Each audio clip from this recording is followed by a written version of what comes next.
Right, we're still multiplying pairs of brackets, but what we're going to look at today is multiplying a binomial by a trinomial. Okay, what that basically means, we're dealing with polynomials. Polynomials are just when we've got an expression made up of a different amount of terms that can't be combined in any ways.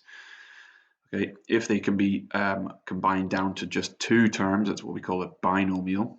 Okay, bi just generally means two. And then if it can be combined and simplified down to three terms, then it's a trinomial, okay? And you'll see exactly what I mean in a second, okay? This is the most common type of question that you're asked, to be honest, in any kind of exam, but especially in this area.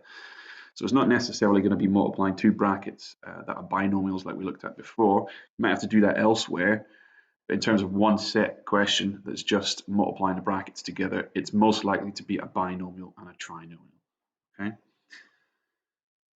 You can't use FOIL, so in terms of what we were doing before, you can't use FOIL, so it doesn't work first, outside, inside, last, because there's more terms than that. Okay, if you think first, outside, inside, last, it was because there was 4 terms. If we've got a binomial and a trinomial, okay, we've basically got 5 terms.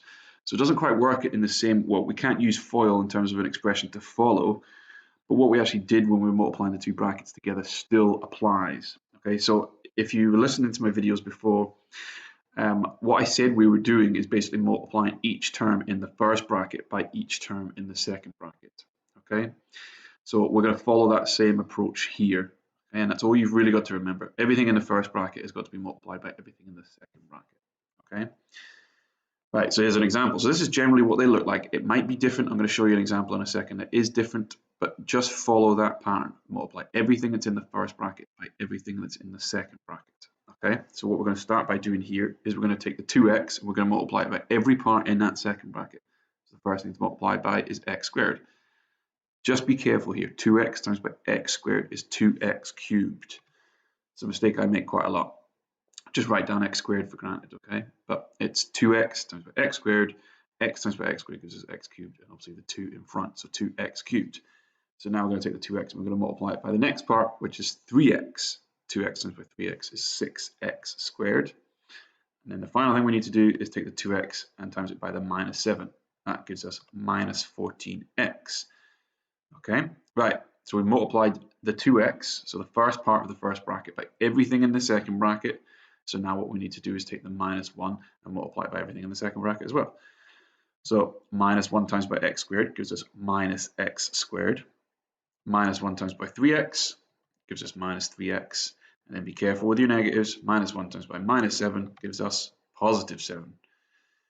Right, if this is an exam situation, what we've done so far is 2 marks. Okay, it's a 3-mark question. So the 2 marks, basically, if you multiply each part. So if multiplying through by 2x, it gets you 1 mark. Multiplying through by minus 1, that gets you a 2nd mark. The 3rd mark comes from simplifying this down. And it works exactly the same as what we did before. Except we've just got more things that we can simplify. So you're just going through this and you're gathering the like terms. So start with your first term. We've got 2x cubed. And we're going to go through and we're going to look and see if we've got any other x cubes, which we don't. So we can just write down 2x cubed. That's going to be part of our final answer. Move on to the next one. We've got a 6x squared, and we look further down the line, we've got a minus x squared. Okay, so we're just looking for where we have like terms. So just like what we did at the start, okay, so we're going to gather them together. And just be careful with the negative. It's the negative in front, okay, that follows. It's not this negative, it's this negative. So it's a negative x squared, and we've got a positive 6x squared. So put them together, and we get 5x squared. So 6 take away 1 basically is 5x squared. So then moving on to the next thing that we haven't gathered together, we've got a minus 14x and we've got a minus 3x.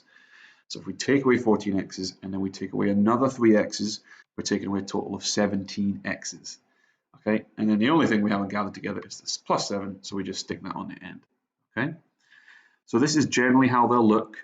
Okay, but I'm going to show you an example just now that's slightly different. That's the final answer. There's nothing more we can do with that. And as long as we've simplified it, as long as we've done everything in terms of our negatives and multiplying correctly, that's 3 marks. Okay, so 2 examples now. Okay, so don't worry about the letters. It can be any letter. You've just got to make sure, obviously, that it's the same letter throughout in terms of how you simplify it. But the same thing just applies. Okay, so I'm not going to do this with the lines and everything, but I'll show you exactly what we mean. So we're going to take everything in this first bracket and multiply it by everything in the second bracket. So I'm going to start with a y, multiply it by each part. So y times by 2y squared is 2y cubed. y times by minus y is minus y squared, and then y times by 9 is 9y. Okay, then we go through the second part.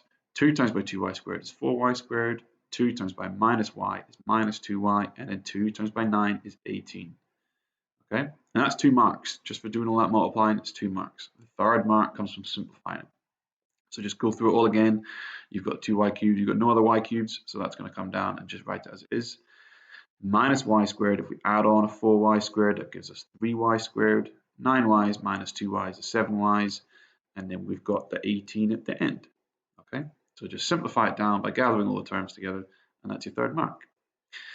Right, generally it's going to be 2 terms, so a binomial and then a trinomial, and it's generally going to be in order.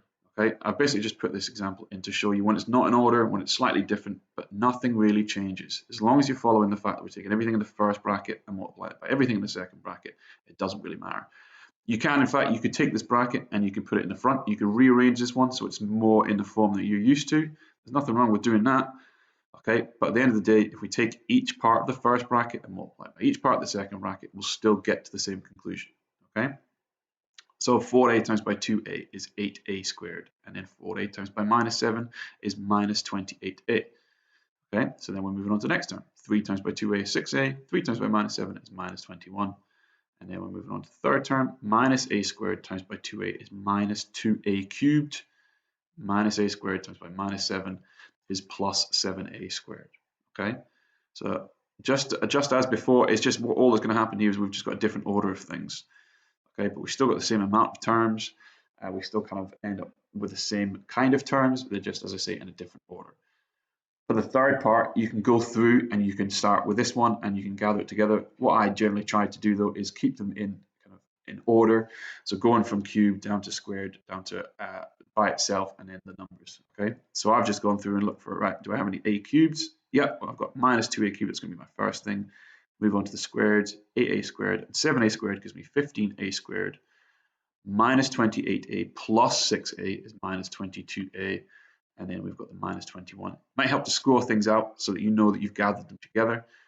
Okay, but that's it. And as you say, as I say, it's pretty much the same as what we did in the first one. It's just in a slightly different order. But as I say, at the end, you can kind of rectify that and you can put it back into the order that you're used to. Okay.